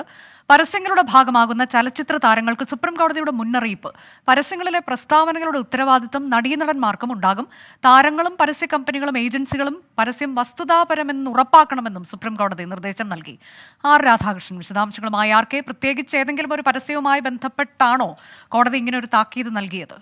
പതഞ്ജലിയുമായി ബന്ധപ്പെട്ടിട്ടുള്ള അനുബന്ധ കാര്യങ്ങൾ പരിഗണിക്കുകയായിരുന്നു കോടതി. അതിനിടയിലാണ് ഈ വിഷയം കോടതിയുടെ മുന്നിലേക്ക് എത്തിയത്. വലിയ രീതിയിൽ തെറ്റിദ്ധാരണാജനകമാകുന്ന പരസ്യങ്ങൾ രാജ്യത്ത് ഉണ്ടാകുന്നുണ്ട്. അതിൽ പലതും പറയുന്ന കാര്യങ്ങളുമായി ഏതെങ്കിലും വിധത്തിൽ വസ്തുതാപരമായിട്ട് ബന്ധമില്ലാത്ത വിധത്തിലാണ് ആ ഉൽപ്പന്നങ്ങൾ ഉള്ളത്. ഇത് കൃത്യമായിട്ട് പരിശോധിച്ചാൽ ബോധ്യപ്പെടാവുന്നതേയുള്ളൂ. ഇവിടെ ഔദ്യോഗിക സംവിധാനങ്ങൾ ഫലവത്താകാത്ത വിധത്തിൽ പ്രവർത്തിക്കുന്നു എന്ന ഒരു സാഹചര്യമുണ്ട്. അഥവാ ഇനി ഏതെങ്കിലും ഒരു വിഷയത്തിൻ്റെ ഭാഗമായിട്ട് ഇത്തരത്തിലൊരു പരാതി ഉയരുമ്പോൾ ആ പരാതികളുടെ ഭാഗമായിട്ട് ഉള്ള വസ്തുവിൻ്റെ പരസ്യ വിപണനത്തിൻ്റെ ഭാഗമാകുന്ന എല്ലാവരും, അത് നടന്മാർ മുതൽ പരസ്യ കമ്പനി വരെ ഈ പരസ്യം നൽകുന്ന ഏജൻസി ഉൾപ്പെടെയുള്ളവർ ഇതിൻ്റെ ഭാഗമായിട്ട് ഉത്തരവാദിത്വം പറയേണ്ടി വരും എന്നാണ് സുപ്രീം കോടതി ഇപ്പോൾ ശക്തമായിട്ടുള്ള ഭാഷയിൽ പറഞ്ഞിരിക്കുന്നത്. ഒരു ഉൽപ്പന്നത്തിൻ്റെ ഭാഗമായിട്ടുള്ള പരസ്യം അവതരിപ്പിക്കുകയും അതിൻ്റെ ഭാഗമായിട്ടുള്ള പ്രസ്താവന നടത്തുകയും ചെയ്യുമ്പോൾ ആ നടന്മാർ തങ്ങളെ വിശ്വസിക്കുന്ന ആളുകൾക്ക് മുന്നിലാണ് ആ പ്രസ്താവന വയ്ക്കുന്നത്. അങ്ങനെയുള്ള ഘട്ടത്തിൽ ഇത് ശ്രവിക്കുന്ന തങ്ങളുടെ പ്രേക്ഷകരെ തെറ്റിദ്ധരിപ്പിക്കാൻ ഇവരുടെ പ്രസ്താവന കാരണമാകരുത്. അഥവാ അങ്ങനെ നടത്തുകയാണെങ്കിൽ ആ ഫലം അവർക്ക് കൃത്യമായിട്ട് നൽകുന്ന ഉൽപ്പന്നങ്ങളാണ് എന്ന് ഉറപ്പുവരുത്തിയതിനു ശേഷം വേണം അത് പറയാൻ. അല്ലെങ്കിൽ അതിൻ്റെ ഉത്തരവാദിത്വം ഇങ്ങനെ പറയുന്നവർ വഹിക്കേണ്ടി വരും എന്ന് കോടതി പറയുന്നു. ഒപ്പം പരസ്യ കമ്പനികളും പരസ്യ ഏജൻസികളും ഒക്കെ ഈ ഉൽപ്പന്നങ്ങളുടെ കൃത്യമായിട്ടുള്ള ഉറപ്പ്, അത് തെറ്റിദ്ധാരണാജനകമല്ല എന്ന് വരുത്തുവാനായിട്ട് ബോധ്യപ്പെടുവാനായിട്ട് നടപടി സ്വീകരിക്കണം എന്നും കോടതി പറഞ്ഞിരിക്കുകയാണ്. അല്ലെങ്കിൽ എല്ലാവരും ഇതിൻ്റെ ഭാഗമായി നടപടികൾക്ക് വിധേയരാകും എന്നാണ് സുപ്രീം കോടതി ഇപ്പോൾ വ്യക്തമാക്കുന്നത്. പരസ്യ ചിത്രങ്ങളുമായി ബന്ധപ്പെട്ടാണ് താരങ്ങൾക്കും പരസ്യ കമ്പനികൾക്കും സുപ്രീം കോടതി മുന്നറിയിപ്പ് നൽകിയത്. രാജ്യത്ത് ലോക്സഭാ തെരഞ്ഞെടുപ്പിന്റെ 3ാം ഘട്ട വോട്ടെടുപ്പ് പുരോഗമിക്കുകയാണ്. 50.71% ഇതുവരെ രേഖപ്പെടുത്തിയത്. 10 സംസ്ഥാനങ്ങളിലും ഒരു കേന്ദ്രഭരണ പ്രദേശത്തുമാണ് ഇന്ന് വോട്ടെടുപ്പ്. അഹമ്മദാബാദിലെ നിഷാൻ ഹയർ സെക്കൻഡറി സ്കൂളിലെത്തി പ്രധാനമന്ത്രി വോട്ട് രേഖപ്പെടുത്തി.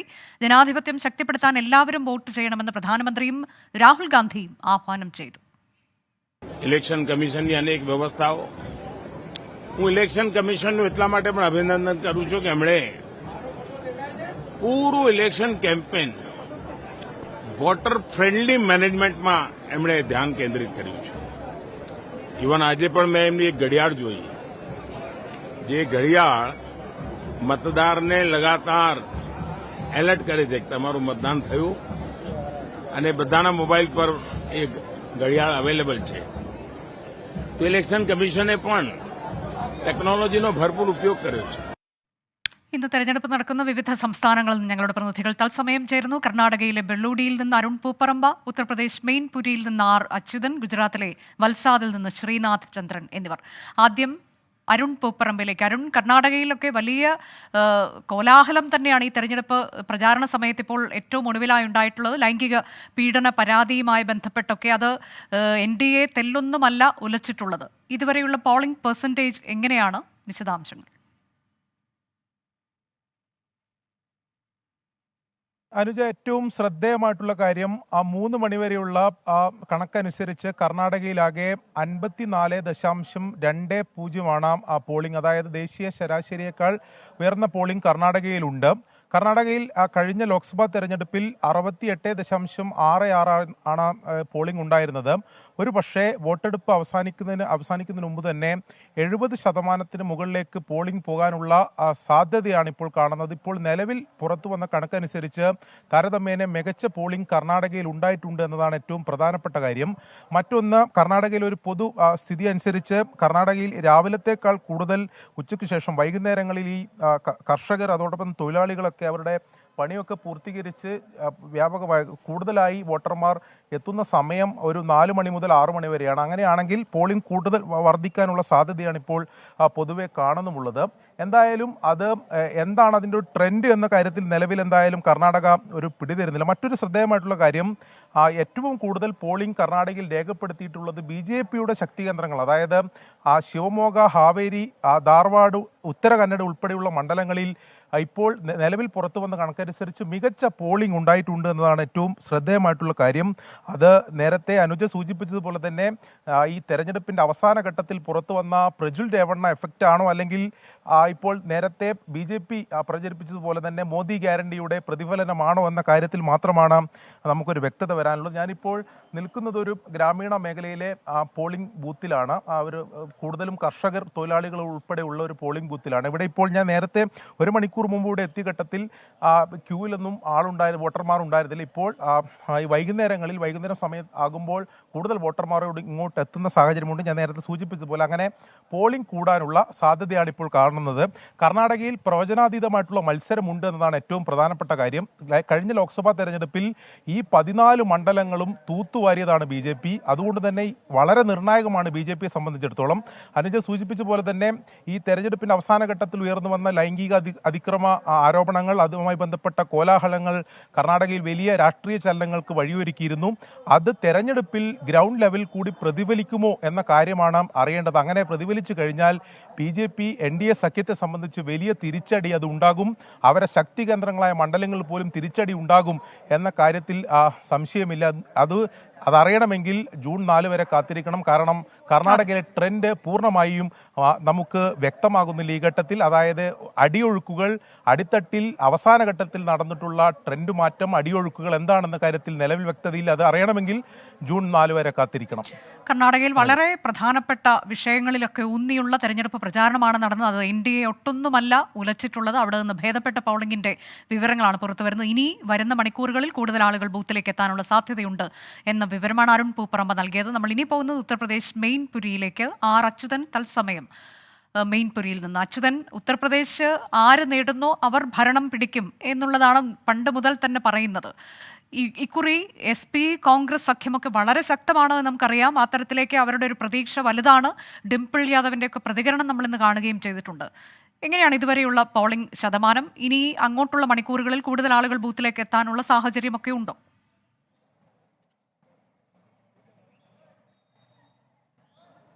അനുജ, പോളിംഗ് അവസാനിക്കാൻ ഇനി വലിയ സമയമൊന്നും ബാക്കിയില്ല. പക്ഷേ വൈകുന്നേരമാകുമ്പോൾ ഇന്ന് ഞാൻ നിൽക്കുന്ന ബൂത്തിൽ രാവിലെ മുതൽ ഏതാണ്ട് 11 മണി വരെ അനുഭവപ്പെട്ട തിരക്ക് അതെന്തായാലും വൈകുന്നേരത്തില്ല.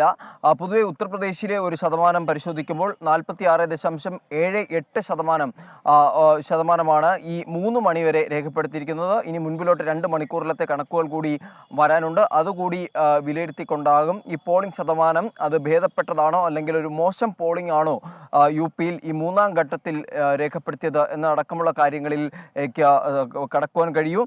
പ്രധാന മണ്ഡലങ്ങൾ പരിശോധിച്ചാൽ ആഗ്രയിൽ 43.67% രേഖപ്പെടുത്തിയിരിക്കുന്നത്. ബറേലിയിൽ 45.96%, ഫിറോസാബാദിൽ 47.80%, ഹത്രസിൽ 44.63%. ഞാൻ നിൽക്കുന്ന മെയിൻപുരിയിലാകട്ടെ 46.80% സംബാലിലാണ് ഏറ്റവും കൂടുതൽ പോളിംഗ് ശതമാനം രേഖപ്പെടുത്തിയിരിക്കുന്നത്. അവിടെ 52.24%. ഇത് 3 മണിവരെയുള്ള കണക്കുകൾ പ്രകാരമാണ് ഈ വോട്ട് ശതമാനം. അതിനി വരുന്ന മണിക്കൂറുകൾ, ഈ മുൻപിലുള്ള 3 മണിക്ക് ശേഷമുള്ള 2 മണിക്കൂറുകൾ അതുകൂടി വരുമ്പോൾ എന്താണ് ഈ ഒരു പോളിംഗ് സ്ഥിതി എന്നത് സംബന്ധിച്ചുള്ള ധാരണയിലെത്താം. എന്തായാലും ഒരു ഭേദപ്പെട്ട പോളിംഗ് എന്ന രീതിയിൽ തന്നെ വിലയിരുത്താം.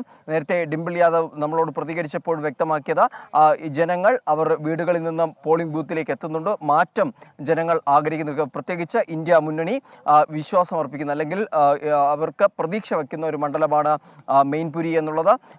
96 മുതൽ സമാജ്വാദി പാർട്ടിക്കൊപ്പം നിൽക്കുന്ന മണ്ഡലമാണ്. മുലായം സിംഗിന്റെ വിയോഗത്തിന് ശേഷം മരുമകളായിട്ടുള്ള ഡിംപിൾ യാദവ് 2022 ഉപതെരഞ്ഞെടുപ്പിൽ വൻ ഭൂരിപക്ഷത്തോടുകൂടി തന്നെയാണ് ഇവിടുന്ന് ലോക്സഭയിലേക്ക് എത്തുന്നത്. ആ ഒരു പ്രതീക്ഷ, ആ ഒരു ആത്മവിശ്വാസം എല്ലാം തന്നെ ഈ ഇവിടുത്തെ മത്സരത്തിൽ പ്രകടമായിരുന്നു. മറ്റൊന്ന്, എതിരാളിയായിട്ടുള്ള യോഗി ആദിത്യനാഥ് സർക്കാരിന്റെ ടൂറിസം മന്ത്രിയാണ്. അദ്ദേഹവും പലയിടങ്ങളിൽ മണ്ഡലങ്ങളിൽ സ്വാധീനമുള്ള വ്യക്തിയാണ്. ഇതിലെ ഏറ്റവും വലിയ സവിശേഷത എന്തെന്നാൽ യാദവ വോട്ടുകൾ ഏതാണ്ട് 4 ലക്ഷത്തിന് മുകളിൽ യാദവ വോട്ടുകളുള്ള ഒരു മണ്ഡലമാണ്. അത് നിർണായകമാണ്. കാരണം കർഷക സമരം, അതുപോലെ തന്നെ അയോധ്യ രാമക്ഷേത്രം തുടങ്ങിയ വിഷയങ്ങളെല്ലാം ബാധിക്കുന്ന ആ വിഷയങ്ങൾ അല്ലെങ്കിൽ അത് സ്വാധീനിക്കപ്പെടുന്ന ഒരു മണ്ഡലങ്ങളാണ്. അപ്പോൾ ഇതെല്ലാം തന്നെ അവസാനഘട്ട പ്രചാരണങ്ങളിലെല്ലാം സജീവമായിരുന്നു ഈ വിഷയങ്ങൾ. അതുകൊണ്ട് തന്നെ ഈ വോട്ടർമാരുടെ അവരുടെ തീരുമാനം എന്താണ് എന്നുള്ളതെല്ലാം ഈ വോട്ടെണ്ണൽ ദിവസം മാത്രമേ അറിയാൻ കഴിയൂ. എന്തായാലും മെയിൻപുരി അത് നിലനിർത്തുമെന്ന ആത്മവിശ്വാസം സമാജ്വാദി പ്രകടിപ്പിക്കുമ്പോൾ പിടിച്ചെടുക്കും എന്നുള്ള ഒരു പ്രചാരണമാണ് BJPയും കാഴ്ചവെച്ചിരിക്കുന്നത്. ഉത്തർപ്രദേശിലും ഭേദപ്പെട്ട പോളിംഗ്. മെയിൻപുരിയിൽ നിന്നുള്ള വിവരങ്ങളാണ് R. അച്യുതൻ നൽകിയത്. 46.78% എന്നുള്ളതാണ് 3 മണി വരെയുള്ള കണക്ക്. ഇനി നമ്മൾ പോകുന്നത് ഗുജറാത്തിലെ വൽസാദിലേക്കാണ്. ശ്രീനാഥ് ചന്ദ്രൻ വിവരങ്ങളുമായി തത്സമയം ചേരുന്നു. ശ്രീനാഥ്, ഗുജറാത്ത് BJPയെ സംബന്ധിച്ച് വലിയ പ്രതീക്ഷയുള്ള സംസ്ഥാനമാണ്. കടുത്ത ചൂടിനെയൊക്കെ വകവയ്ക്കാതെ ജനങ്ങൾ പോളിംഗ് ബൂത്തിലേക്ക് എത്തുന്നുണ്ട് എന്നതാണോ? 3 മണി വരെ എനിക്ക് തോന്നുന്നത് 57% എന്ന കണക്കാണ് ഗുജറാത്തിൽ നിന്ന് വന്നിട്ടുള്ളത്. തീർച്ചയായും ഞാനിപ്പോൾ ഉള്ളത് തെക്കൻ ഗുജറാത്തിലെ വൽസാഡിലാണ്. വൽസാഡിലെ ഈ മണ്ഡലം അതൊരു റിസർവേഷൻ മണ്ഡലമാണ്, ST മണ്ഡലമാണ്. ഇവിടെയുള്ളൊരു സ്കൂളിലേക്ക് ഞാൻ വന്നപ്പോൾ കാണുന്നത് വലിയ തിരക്ക് അധികമില്ല. കാരണം ഇവിടെ 6 ബൂത്തുകൾ തയ്യാറാക്കി വെച്ചിട്ടുണ്ട്. അതിൽ 2-ൽ മാത്രമാണ് ഉള്ളത്. അതിൽ ഒരു ബൂത്തിൽ 153-ാം നമ്പർ ബൂത്തിലാണ് പിന്നെയും ആളുകളുടെ ഒരു ക്യൂ കാണുന്നത്. പക്ഷേ രാവിലത്തെ ചിത്രം ഇതായിരുന്നില്ല. വലിയ ക്യൂ എല്ലാ മണ്ഡലങ്ങളിലും എല്ലാ ബൂത്തുകളിലും ഉണ്ടായിരുന്നു എന്നതാണ് സ്ഥിതി. ഉച്ചയോടെ ചൂടിങ്ങനെ കൂടി വന്നതോടെ ആളുകളുടെ എണ്ണം ഇങ്ങനെ കുറഞ്ഞു. ഇതൊരു റൂറൽ ഒരു ബെൽറ്റ് ആണ്. അതുകൊണ്ട് മുഴുവൻ കണക്കുകൾ വരേണ്ടതുണ്ട്. അങ്ങനെയെങ്കിൽ എത്രയായി ഇപ്പോഴത്തെ ഒരു വോട്ടിംഗ് പെർസെൻറ്റേജ് എന്ന കാര്യത്തിൽ വ്യക്തതയുണ്ടാവും. ഏതാണ്ടൊരു കണക്ക് വെച്ച് 60% മുകളിലേക്ക് എത്തുന്നുണ്ട് എന്നതാണ് വൽസാഡിൽ നിന്നുള്ള കണക്ക്. അതായത് കഴിഞ്ഞ തവണ ഇവിടെ 75% വോട്ടിംഗ് നടന്നത്. ഏതാണ്ട് അതിനടുത്ത ഒരു കണക്കിലേക്ക് തന്നെ പതിയെ എത്തുന്നു എന്നതാണ് മനസ്സിലാക്കുന്നത്. ഒരു ഭേദപ്പെട്ട പോളിംഗ് ഗുജറാത്തിലാകെ ഉണ്ട്. നമ്മൾ രാവിലെ റിപ്പോർട്ട് ചെയ്ത 2 മണ്ഡലങ്ങൾ, അതിൽ 2 കേന്ദ്രഭരണ പ്രദേശങ്ങളാണ്. ദമൻ ദിയുവിൽ നമ്മൾ ആദ്യം പോയി. അവിടെയും സമാനമായ കാഴ്ച കണ്ടു. സാധാരണ 75% മുകളിൽ വരെ പോളിംഗ് നടക്കാറുണ്ട്. 1.5 ലക്ഷത്തിൽ താഴെ വോട്ടർമാർ അവിടെയുള്ളൂ. അതിൽ വലിയൊരു സംഖ്യ മലയാളികളുമുണ്ട്. അതിനുശേഷം ദാദർ നാഗർ ഹവേലിയിലേക്ക് പോയി. അവിടെയും വലിയ തിരക്കും മലയാളി വോട്ടർമാരെയും ഒക്കെ തന്നെ കണ്ടു. അതിനുശേഷമാണ് ഗുജറാത്തിലേക്ക് വരുന്നത്, വൽസാഡിലേക്ക്. ഗുജറാത്ത് BJPയെ സംബന്ധിച്ചിടത്തോളം നേരത്തെ സൂചിപ്പിച്ച പോലെ ഏറ്റവും പ്രധാനപ്പെട്ട, ഏറ്റവും അഭിമാന പ്രശ്നമായിട്ടുള്ള ഒരു സ്ഥലമാണ്. അവിടെ പലപ്പോഴും അവരുടെ മാർജിൻ, വിജയഭൂരിപക്ഷം എത്ര എന്നതിലാണ് അവർ പലപ്പോഴും മത്സരിക്കുന്നതെന്ന് പറയാറുണ്ട്. 26 മണ്ഡലങ്ങൾ ഉണ്ടെങ്കിലും അവിടെ 25 മാത്രമേ പോരാട്ടമുള്ളൂ. കാരണം 26ാമത്തത് സൂറത്തിൽ അവിടെ എതിർ സ്ഥാനാർത്ഥികളുടെ പത്രിക തള്ളിപ്പോകുന്നു, ബാക്കിയുള്ളവർ പത്രിക പിൻവലിക്കുന്നു. അങ്ങനെ അവിടെ മത്സരമില്ലാതെ തന്നെ വോട്ടെടുപ്പിന് മുമ്പ് തന്നെ സ്ഥാനാർത്ഥി വിജയിച്ചതോടെ 25 ഇടങ്ങളിലാണ്. മാത്രമല്ല ഗുജറാത്തിൽ പ്രധാനപ്പെട്ട പ്രമുഖർ ഇന്ന് വോട്ട് രേഖപ്പെടുത്തിയെന്നത് ശ്രദ്ധേയമാണ്. അമിത്ഷായും പ്രധാനമന്ത്രി നരേന്ദ്രമോദിയും വോട്ട് രേഖപ്പെടുത്തിയതും ഇന്ന് ഗുജറാത്തിലാണ്. അമിത്ഷായെ പോലെയുള്ള പ്രമുഖരും മത്സരിക്കുന്നത് ഇന്നത്തെ ഈ 3-ാം ഘട്ടത്തിലാണ്. ഏതായാലും ഈ വോട്ടിംഗ് ഇപ്പോൾ വൽസാഡിലുള്ള ഈ ബൂത്തിലും ഇങ്ങനെ പുരോഗമിക്കുന്നു. തിരക്ക് ഒരല്പം കുറഞ്ഞിട്ടുണ്ട്. ഒരുപക്ഷെ ഇനിയിപ്പോൾ ശേഷിക്കുന്ന സമയം ഒരു 4 മണിക്ക് ശേഷം കൂടാനുള്ള സാധ്യതയുണ്ട് എന്നതാണ് ഇവിടെയുള്ള ആളുകളോട് സംസാരിക്കുമ്പോൾ മനസ്സിലാക്കാൻ കഴിയുന്നത്. ലോക്സഭ 3-ാം ഘട്ട പോളിംഗ് പുരോഗമിക്കുന്നു. 50.7% എന്നുള്ളതാണ് 3 മണി വരെയുള്ള കണക്ക്. അതിൽ ഗുജറാത്തിൽ ഇപ്പോൾ അമിത്ഷാ ഉൾപ്പെടെയൊക്കെയുള്ളവർ മത്സരിക്കുന്ന ഇടം കൂടിയാണ്. അദ്ദേഹം വോട്ട് രേഖപ്പെടുത്തുന്നു, പ്രധാനമന്ത്രി വോട്ട് രേഖപ്പെടുത്തുന്നു. ഒപ്പം ഇന്ന് മത്സരിക്കുന്ന പ്രമുഖരിൽ കേന്ദ്രമന്ത്രി ജ്യോതിരാദിത്യ സിന്ധ്യയും ഉൾപ്പെടുന്നുണ്ട്, നാരായൺ റാണെ ഉൾപ്പെടെയുള്ളവരൊക്കെ ഉണ്ട്. അത്തരത്തിലേക്ക് മഹാരാഷ്ട്രയിലും സുപ്രിയ സുലെ പോലെയുള്ള പ്രമുഖർ, അങ്ങനെയൊക്കെയുള്ളവർ മത്സരിക്കുന്ന 3-ാം ഘട്ട തെരഞ്ഞെടുപ്പ് അതിനിപ്പോൾ അവസാനിക്കാൻ ഏതാനും മണിക്കൂറുകൾ മാത്രമേ ബാക്കിയുള്ളൂ. ഭേദപ്പെട്ട പോളിംഗ് ഏതാണ്ട് എല്ലായിടത്തു നിന്നുമുണ്ട് എന്ന തരത്തിലുള്ള കണക്കുകളാണ് പുറത്തുവരുന്നത്. മുസ്ലിങ്ങൾക്ക് പ്രത്യേക സംവരണം വേണമെന്ന പ്രസ്താവന തിരുത്തി RJD അധ്യക്ഷൻ ലാലു പ്രസാദ് യാദവ്. സംവരണം മതത്തിന്റെ അടിസ്ഥാനത്തിലല്ല എന്നാണ് വിശദീകരണം. മുസ്ലിം സംവരണവുമായി ബന്ധപ്പെട്ട് പ്രധാനമന്ത്രി നടത്തിയ പ്രസ്താവനയ്ക്ക് മറുപടിയായാണ് ലാലു പ്രസാദ് യാദവ് മുസ്ലിം സംവരണത്തെ പിന്തുണച്ചുള്ള പരാമർശം നടത്തിയത്. നിതിൻ അംബുജൻ വിവരങ്ങളുമായി. നിതിൻ, തുടർച്ചയായി തന്നെ മതം പറഞ്ഞുകൊണ്ട് പ്രധാനമന്ത്രി പ്രചാരണം നടത്തുന്നു എന്ന വലിയ പരാതി ഉയർന്നു. അതിന് മറുപടിയായിട്ടായിരുന്നോ ലാലു പ്രസാദ് യാദവിന്റെ പരാമർശം? പിന്നീട് അദ്ദേഹം അത് ഒരുപക്ഷെ കെണിയായി മാറുമെന്ന് തിരിച്ചറിഞ്ഞുകൊണ്ട് തിരുത്തുകയായിരുന്നോ? അനുജ, ലാലു പ്രസാദ് യാദവിന്റെ പ്രതികരണം വന്നതിന് പിന്നാലെ പ്രധാനമന്ത്രി നരേന്ദ്രമോദി അത് പ്രചരണ വേദിയിലടക്കം ഉന്നയിച്ചിരുന്നു. ഇതിനു പിന്നാലെയാണ് ഈ പ്രസ്താവന തിരുത്തിക്കൊണ്ട് ലാലു പ്രസാദ് യാദവ് രംഗത്ത് വന്നിരിക്കുന്നത്. നമുക്കറിയാം, സംവരണ വിഷയം ഉയർത്തിക്കാട്ടി പ്രതിപക്ഷത്തെ കഴിഞ്ഞ ഏതാനും ദിവസങ്ങളായി തെരഞ്ഞെടുപ്പ് പ്രചരണ വേദിയിൽ കടന്നാക്രമിക്കുകയാണ് പ്രധാനമന്ത്രി. മുഴുവൻ മുസ്ലിം വിഭാഗത്തെ OBCയിൽ ഉൾപ്പെടുത്താനാണ് കോൺഗ്രസിന്റെ ഉൾപ്പെടെ നീക്കം എന്ന ഒരു പ്രചരണമാണ് പ്രധാനമന്ത്രി പ്രധാനമായും ഉന്നയിക്കുന്നത്. എന്നാൽ സംവരണ ആനുകൂല്യങ്ങൾ മുസ്ലിങ്ങൾക്ക് കൂടി ലഭ്യമാക്കണമെന്നും ഭരണഘടനയും ജനാധിപത്യത്തെയും ഇല്ലാതാക്കാനാണ് BJP ശ്രമിക്കുന്നതെന്നായിരുന്നു എന്നതായിരുന്നു ആദ്യ പ്രസ്താവന ലാലു പ്രസാദ് യാദവിന്റെ. എന്നാൽ ഇതിന് പിന്നാലെയാണ് പ്രധാനമന്ത്രി അടക്കം ഇത് വീണ്ടും ചർച്ചയാക്കിയതും. അതിനുശേഷം ഇപ്പോൾ ലാലു പ്രസാദ് യാദവ് തന്നെ ആ പ്രസ്താവന തിരുത്തി രംഗത്ത് വന്നിരിക്കുകയാണ്. സംവരണം നൽകേണ്ടത് മതത്തിന്റെ അടിസ്ഥാനത്തിലല്ല, മറിച്ച് സാമൂഹ്യ അവസ്ഥയുടെ അടിസ്ഥാനത്തിലാണ് എന്ന് ലാലു പ്രസാദ് യാദവ് ഇപ്പോൾ വ്യക്തമാക്കിയിട്ടുണ്ട്. എന്തായാലും ഈ സംവരണ വിഷയം ഇത്തരത്തിൽ ചർച്ചയാകുന്ന ഘട്ടത്തിലാണ് വീണ്ടും ഇതിൽ ഒരു തിരുത്തുമായി ലാലു പ്രസാദ് യാദവ് രംഗത്ത് വന്നിരിക്കുന്നത്. പ്രസ്താവന പ്രധാനമന്ത്രി ഇന്നും പ്രചരണ വേദിയിൽ അടക്കം പരാമർശിച്ചിരുന്നു. ഇതിന് പിന്നാലെയാണ് ഇപ്പോൾ ഇതിൽ വിശദീകരണവുമായി രംഗത്ത് വന്നിരിക്കുന്നത്. മുസ്ലിങ്ങൾക്ക് പ്രത്യേക സംവരണം വേണമെന്ന ഒരു പ്രസ്താവന അത് വലിയ രാഷ്ട്രീയ ആയുധമാക്കി BJP രംഗത്തുണ്ടായിരുന്നു. മുസ്ലിങ്ങൾക്ക് പ്രത്യേക സംവരണം വേണമെന്ന ആ പ്രസ്താവനയാണ് ലാലു പ്രസാദ് യാദവ് തിരുത്തിയത്. സംവരണം മതത്തിന്റെ അടിസ്ഥാനത്തിലായിരിക്കരുത് എന്ന് പുതിയ പ്രസ്താവന. ഇന്ന് സംഭവിച്ച മറ്റൊരു വാർത്തയിലേക്കാണ് ഇനി. പാലക്കാട് കഞ്ചിക്കോട് ട്രെയിൻ തട്ടി വീണ്ടും കാട്ടാന ചരിഞ്ഞു. കഞ്ചിക്കോട് പന്നിമടയ്ക്ക് സമീപമാണ് അപകടമുണ്ടായത്. ട്രെയിൻ വേഗ നിയന്ത്രണം പാലിച്ചിരുന്നില്ല എന്നാണ് വനംവകുപ്പിന്റെ കണ്ടെത്തൽ. ലോക്കോ പൈലറ്റിനെതിരെ കേസെടുക്കുമെന്ന് മന്ത്രി AK ശശീന്ദ്രൻ 24 പറഞ്ഞു. ഇന്നത്തെ പ്രാഥമികമായ നിഗമനത്തിൽ ഈ വേഗത നിയന്ത്രിക്കുന്ന കാര്യത്തിൽ റെയിൽവേ അധികൃതർ ശുഷ്കാന്തി കാണിച്ചില്ല എന്നാണ് മനസ്സിലാക്കാൻ കഴിയുന്നത്.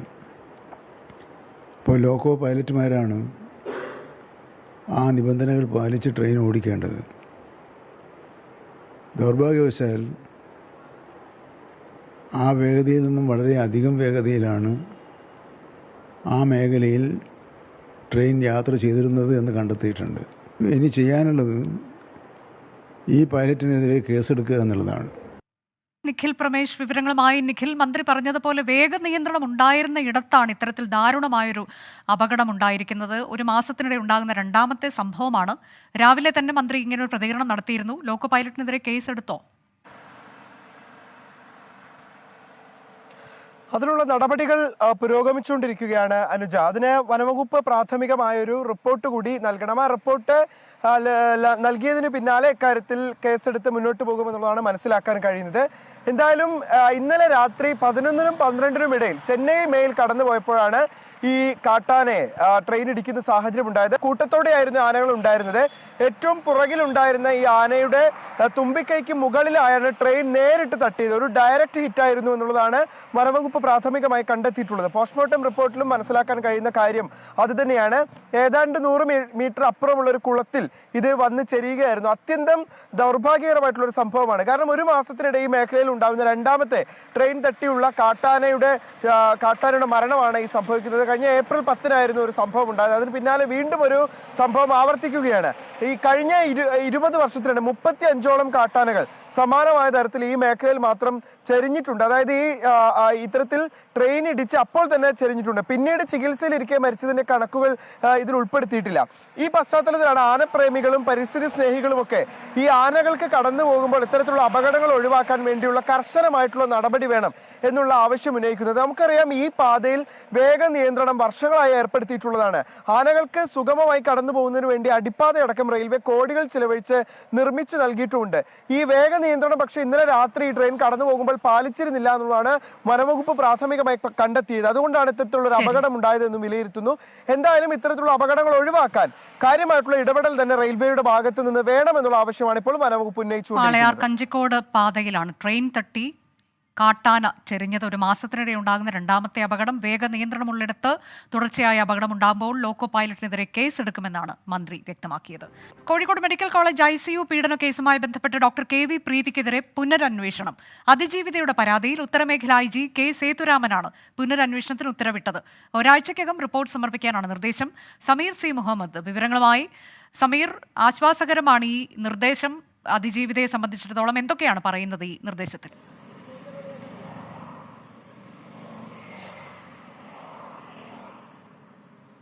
അനുജ, തീർച്ചയായും അതിജീവിതയെ സംബന്ധിച്ച് ഇതൊരു ആശ്വാസമായിട്ടുള്ള ഒരു നടപടി തന്നെയാണ്. നേരത്തെ കോഴിക്കോട് മെഡിക്കൽ കോളേജ് ICU പീഡന കേസുമായി ബന്ധപ്പെട്ട് തന്റെ മൊഴി രേഖപ്പെടുത്തിയ ഡോക്ടർ KV പ്രീതിക്കെതിരെ അവർ പരാതി നൽകിയിരുന്നു. സിറ്റി കമ്മീഷണർക്കാണ് പരാതി നൽകിയിരുന്നത്. അതിന്റെ അടിസ്ഥാനത്തിൽ Kozhikode medical college ACP K Sudarshan അന്വേഷണം നടത്തുകയും ചെയ്തു. എന്നാൽ ആ അന്വേഷണത്തിൽ അതിജീവിത പറഞ്ഞ കാര്യങ്ങളൊന്നും വസ്തുതയ്ക്ക് നിൽക്കുന്നതല്ല എന്നായിരുന്നു പോലീസിന്റെ കണ്ടെത്തൽ. ഈ റിപ്പോർട്ട് അതിജീവിതയ്ക്ക് ലഭിച്ചിരുന്നില്ല. ആ റിപ്പോർട്ട് തേടിക്കൊണ്ട് 12 ദിവസമാണ് കോഴിക്കോട് സിറ്റി കമ്മീഷണർ ഓഫീസിന് മുന്നിൽ അവർ സമരം നടത്തിയത്. ആ സമരത്തിനൊടുവിലാണ് അവർക്ക് ഈ റിപ്പോർട്ട് ലഭിച്ചത്. ആ റിപ്പോർട്ട് വിശദമായി പരിശോധിച്ച ശേഷമാണ് താൻ അന്ന് ഉന്നയിച്ച അതേ ആവശ്യങ്ങൾ ഇപ്പോഴും നിലനിൽക്കുന്നു.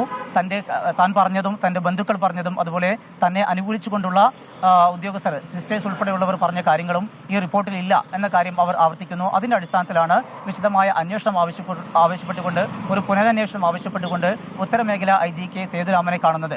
അതിന്റെ അടിസ്ഥാനത്തിലാണ് ഇന്ന് ഇപ്പോൾ അതുമായി ബന്ധപ്പെട്ട ഒരു ഉത്തരവ് ഇറക്കിയിരിക്കുന്നത്. കോഴിക്കോട് നാർക്കോട്ടിക് ACP ആയിട്ടുള്ള TP ജേക്കബിനാണ് അന്വേഷണ ചുമതല. ഒരാഴ്ചക്കകം ഇത് സംബന്ധിച്ച് വിശദമായ പരിശോധന നടത്തിക്കൊണ്ട് അന്വേഷണം നടത്തിക്കൊണ്ട് റിപ്പോർട്ട് സമർപ്പിക്കാനാണ് ഇപ്പോൾ IG നിർദ്ദേശം. ICU പീഡന കേസിലാണ് ഡോക്ടർ KV പ്രീതിക്കെതിരെ പുനരന്വേഷണത്തിന് ഉത്തരമേഖല IG ഉത്തരവ്.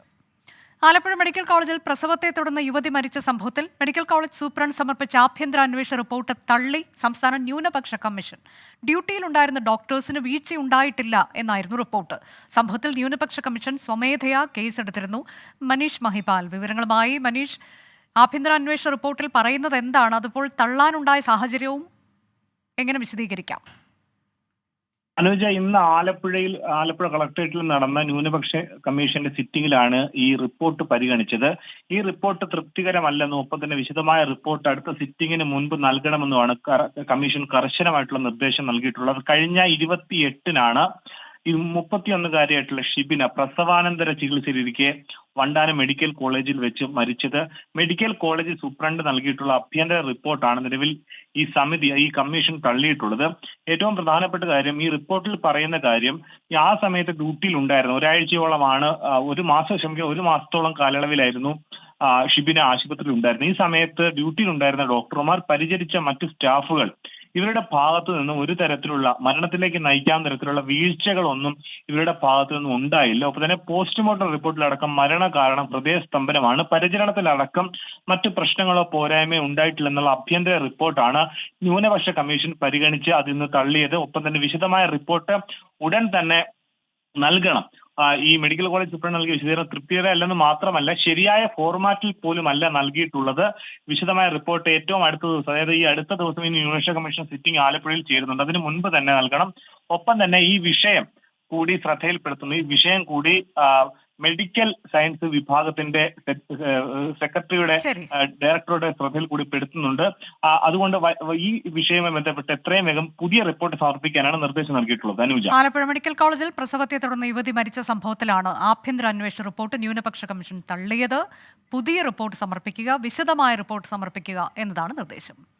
വയറ്റിൽ കത്രിക കുടുങ്ങിയ കോഴിക്കോട് സ്വദേശി ഹർഷീനയുടെ ആരോഗ്യാവസ്ഥ മോശമെന്ന് ഭർത്താവ് അഷ്റഫ്.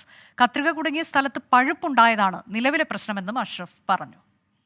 അന്ന് വീട്ടിൽ നിന്ന് പെയിൻ വന്നിട്ട് ഡോക്ടറെ കാണിക്കാൻ പോയിരുന്നു. ഹോസ്പിറ്റലായിരുന്നു പോയിരുന്നത്. ഹോസ്പിറ്റലിൽ അവിടുന്ന് അർജന്റ് സർജറി പറഞ്ഞായിരുന്നു. CT സ്കാനിൽ അവിടെ ഒരു ഗ്രോത്ത്, ഒരു വളർച്ച വരുന്നുണ്ട്, അത് ഉടനെ സർജറി ചെയ്ത് റിമൂവ് ചെയ്യണമെന്നാണ് പറഞ്ഞത്. അപ്പോൾ അന്നത്തെ ഒരു സാഹചര്യത്തിൽ നമുക്ക് അന്ന് ആ ഒരു സർജറിക്കുള്ള ഒരു സാഹചര്യം അല്ലായിരുന്നു. അപ്പോൾ വീണ്ടും അന്നൊരു ഡേറ്റ് വീണ്ടും 11-ാം തീയതി തന്നെ, ഈ മാസം 11-ാം തീയതി. ഇപ്പോഴും സാമ്പത്തിക പ്രയാസങ്ങളുണ്ട്. എന്താ പറയുക, ഈ ചികിത്സൻ്റെ പിന്നിൽ 5-6 വർഷത്തോളം നമ്മൾ ഇതിൻ്റെ പിന്നിൽ തന്നെയാണ്. അപ്പം എൻ്റെ ജോലി സംബന്ധമായ എൻ്റെ ബിസിനസ്സും എല്ലാം എന്താ പറയുക, ഒരു നിന്നുപോയ അവസ്ഥയിലാണ് നിൽക്കുന്നത്. തുടർ ചികിത്സയ്ക്കായി ക്രൗഡ് ഫണ്ടിംഗ് നടത്താൻ സമരസമിതി തീരുമാനിച്ചു. ഈ മാസം 15 മുതൽ പൊതുജനങ്ങളിൽ നിന്ന് സഹായം തേടാൻ തീരുമാനിച്ചതായി ഹർഷീന സമരസമിതി ചെയർമാൻ പറഞ്ഞു. രാഹുൽ സുരേഷ് വിവരങ്ങളുമായി. രാഹുൽ, ഹർഷീനയുടെ വേദനയും ദുരിതവും തീരുന്നില്ല. ഇപ്പോൾ ഈ ക്രൗഡ് ഫണ്ടിങ്ങിലൂടെ എന്താണ് സമരസമിതി ഉദ്ദേശിക്കുന്നത്? സർജറി എപ്പോൾ നടത്തുമെന്നുള്ളതാണ്. അനുജ, കത്രിക നീക്കം ചെയ്ത ഹർഷീനയുടെ വയറ്റിൽ വീണ്ടും കൊഴുപ്പ് അടിഞ്ഞുകൂടുകയും പഴുക്കുകയും ചെയ്തിട്ടുണ്ട്. ഇത് ശസ്ത്രക്രിയയിലൂടെ നീക്കം ചെയ്യണം. അതിന് വലിയ സാമ്പത്തിക ചിലവ് വരുമെന്നാണ് കുടുംബം പറയുന്നത്. സർക്കാർ ഒരു തരത്തിലും കുടുംബത്തെയും ഹർഷീനയും സഹായിക്കുന്നില്ല. അതുകൊണ്ടാണ് ക്രൗഡ് ഫണ്ടിങ്ങിലൂടെ ഈ പണം കണ്ടെത്താനുള്ള തീരുമാനത്തിലേക്ക് ഹർഷീന സമരസമിതി നിലവിലെത്തിയിരിക്കുന്നത്. ഈ മാസം 15 മുതൽ പൊതുജനങ്ങളിലേക്ക് ഇറങ്ങിയ ശേഷം ഹർഷീനയുടെ ചികിത്സയ്ക്ക് ആവശ്യമായ പണം സ്വരൂപിക്കാനാണ് തീരുമാനം. അതിന് ഹർഷീനയും സമരസമിതിയും കൂടെ കൂട്ടിച്ചേർത്തുകൊണ്ട് ഒരു പുതിയ ബാങ്ക് അക്കൗണ്ട് ക്രിയേറ്റ് ചെയ്യും. അതിനുശേഷമായിരിക്കും ഈ ഫണ്ട് സ്വരൂപണം ആരംഭിക്കാൻ പോകുന്നത്. ഈ മാസം 11-ാം തീയതി ആയിരുന്നു ആശുപത്രിയിൽ അഡ്മിറ്റ് ആകേണ്ടത്. പക്ഷേ സാമ്പത്തിക പ്രതിസന്ധി ഉണ്ടായതിനാൽ നിലവിൽ ആശുപത്രിയിൽ അഡ്മിറ്റ് ആകാൻ സാധിച്ചിട്ടില്ല. മാത്രമല്ല ഹർഷീനയുടെ ആരോഗ്യാവസ്ഥ ഓരോ ദിവസം മുന്നോട്ട് പോകുമ്പോഴും പരിതാപകരമാകുന്നു എന്നും ഹർഷീനയുടെ ഭർത്താവായ അഷ്റഫ് ഇന്നും 24-നോട് പറയുകയുണ്ടായി. എന്താണെങ്കിലും ക്രൗഡ് ഫണ്ടിങ്ങിലൂടെ ഈ പണം കണ്ടെത്താമെന്ന പ്രതീക്ഷയിൽ തന്നെയാണ് കുടുംബമുള്ളത്. അതോടൊപ്പം ഹർഷീനയുടെ ചികിത്സയ്ക്ക് ആവശ്യമായ പണം സർക്കാർ അനുവദിക്കുമെന്ന പ്രതീക്ഷയും കുടുംബം മുന്നോട്ട് വെക്കുന്നു. വയറ്റിൽ കത്രിക കുടുങ്ങിയ ഹർഷീനയ്ക്കൊരു സർജറി ആവശ്യമുണ്ട്. പഴുപ്പാണ് കത്രിക കുടുങ്ങിയ സ്ഥലത്ത് നിലവിലുള്ളത്. അതിനായി ക്രൗഡ് ഫണ്ടിങ്ങിന് ഒരുങ്ങുന്നു സമരസമിതി. രാഹുൽ സുരേഷാണ് വിവരങ്ങൾ നൽകിയത്. പ്രധാനപ്പെട്ട ഒരു കാലാവസ്ഥാ മുന്നറിയിപ്പുണ്ട്. ആ വാർത്തയിലേക്കാണ് ഇനി. സംസ്ഥാനത്ത് വീണ്ടും ഉഷ്ണതരംഗ മുന്നറിയിപ്പ്. ആലപ്പുഴ ജില്ലയിൽ ജാഗ്രതാ നിർദ്ദേശമുണ്ട്. കോഴിക്കോട് ജില്ലയിലും താപനില ഉയരുമെന്നാണ് മുന്നറിയിപ്പ്. വേനൽ മഴ സജീവമാകുമെന്നും കാലാവസ്ഥാ നിരീക്ഷണ കേന്ദ്രം അറിയിച്ചു. ഇന്ന് കണ്ണൂരിലും കാസർഗോഡിലും വേനൽ മഴയുണ്ടായി. പലയിടത്തും നാശനഷ്ടമുണ്ടായി, വെള്ളം കയറി എന്നൊക്കെ റിപ്പോർട്ടുകൾ നമ്മൾ കണ്ടു. അടുത്ത ദിവസം മുതൽ വേനൽ മഴ സംസ്ഥാനത്ത് സജീവമാകും. അത് വടക്കൻ ജില്ലകളിൽ ഒപ്പം ഇടുക്കിയിലുമൊക്കെ വേനൽ മഴ ശക്തമാകുമെന്നുള്ള മുന്നറിയിപ്പാണുള്ളത്. ഉഷ്ണതരംഗ മുന്നറിയിപ്പ് കൂടി അതിനോടൊപ്പം വരുന്നു എന്നുള്ളതാണ്. അലക്സ് റാം മുഹമ്മദ് വിശദാംശങ്ങളുമായി. അലക്സ്, ആലപ്പുഴ ജില്ലയിൽ മാത്രമാണോ നിലവിൽ ഉഷ്ണതരംഗ സാധ്യത ഉള്ളത്? അനുജ, തീർച്ചയായും ആലപ്പുഴ ജില്ലയിലാണ് കേന്ദ്ര കാലാവസ്ഥാ വകുപ്പ് ഉഷ്ണതരംഗ സാധ്യതാ മുന്നറിയിപ്പ് നൽകിയിട്ടുള്ളത്. ആലപ്പുഴയിൽ ചൂട് കൂടും എന്നുള്ളതാണ് മുന്നറിയിപ്പ്. ഇന്നും നാളെയും അത്തരത്തിൽ ചൂടേറിയ അസ്വസ്ഥത അനുഭവപ്പെടുന്ന സാഹചര്യം ഉണ്ടാകുക, അന്തരീക്ഷ സ്ഥിതി തുടരും എന്നാണ് കേന്ദ്ര കാലാവസ്ഥാ വകുപ്പ് അറിയിക്കുന്നത്. ആലപ്പുഴ, കോഴിക്കോട് ജില്ലകളിൽ ഇന്നും നാളെയും രാത്രി താപനില മുന്നറിയിപ്പ് കൂടി നൽകിയിട്ടുണ്ടെന്നുള്ളതാണ് ഏറ്റവും പ്രധാനപ്പെട്ട കാര്യം. രാത്രി കാലത്തും അസഹനീയമായ ഉഷ്ണം, ചൂട് ഈ 2 ജില്ലകളിൽ അനുഭവപ്പെടും എന്നുള്ളതാണ്.